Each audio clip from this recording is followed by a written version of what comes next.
Hal ini dikeluhkan salah seorang pedagang di Pasar Ngirimase Somlaki, Kabupaten Kepulauan Tanimbar, Fitri Maria Panjaitan. Ia mengatakan kondisi sejumlah tempat jualan di Pasar Ngirimase Somlaki kini sudah mulai mengalami kerusakan yang cukup parah. Akibatnya para pedagang sering mengalami kesulitan untuk berjualan serta beristirahat pada malam hari saat musim hujan. Dengan fasilitas pasar yang semakin rusak saat ini, pedagang meminta agar pemerintah daerah segera memfungsikan pasar tradisional yang baru dibangun, agar mereka juga dapat berjualan pada tempat yang layak. Selain itu, Panjaitan juga berharap setelah menempati pasar yang baru nantinya para pedagang tidak lagi selalu diberatkan dengan retribusi yang berlebihan.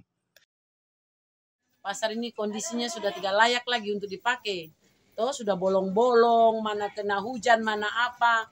Kalau bisa tolong kita segera cepat pindah ke pasar baru yang kita harapkan ini, yang kita minta dari Bapak Jokowi ini.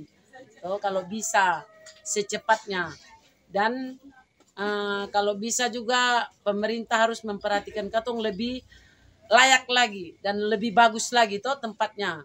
Yang bisa kita harapkan itu saja, dan tolong juga kalau kita sampai ke sana jangan kita harus membayar sekian itu kan kemampuan kita kan kurang toh, kurang mampu kita dan kurang mempunyai apa-apalah toh. Hanya kita berharap itu ada tempat yang baik untuk katorang toh, supaya katorang tuh bangga kalau katong punya pasar itu memang haknya katorang, miliknya katorang.